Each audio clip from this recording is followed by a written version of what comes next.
Memo to the Tampa Bay Lightning fans who throw up their hands in disgust and surrender the second anything goes wrong regarding last night's game versus the Boston Bruins, a 5-4 overtime victory for the Lightning.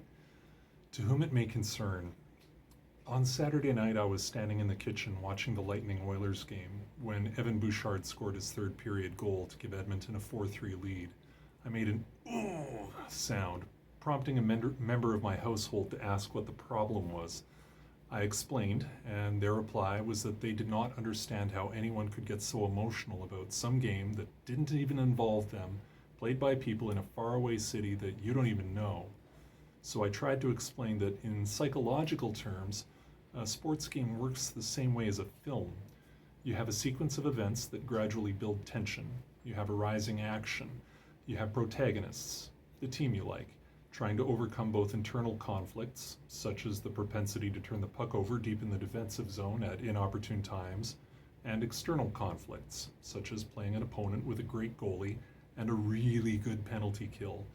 So the tension rises, and you either feel the dejection of seeing your protagonists defeated, either through their own flaws or by the cunning of the antagonist, or they face their moment of truth and they triumph.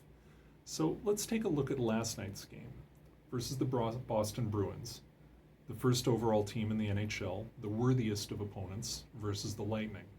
We have the Lightning, underdogs despite their championship pedigree, who have been stumbling, not because they're unworthy, but because they have flaws, consistency flaws mostly.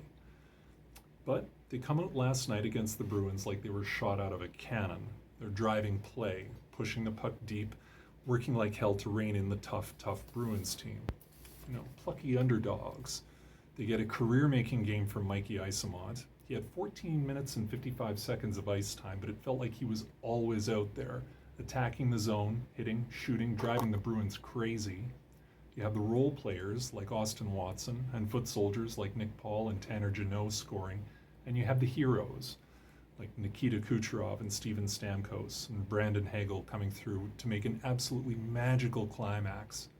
The Dragon gets slayed, the Lightning finally overcome their inner demons and win an overtime game. This is drama, people. So during the TV stoppages, I take a look at Twitter, and every time the Bruins scored, I saw the Lightning fans absolutely surrendering.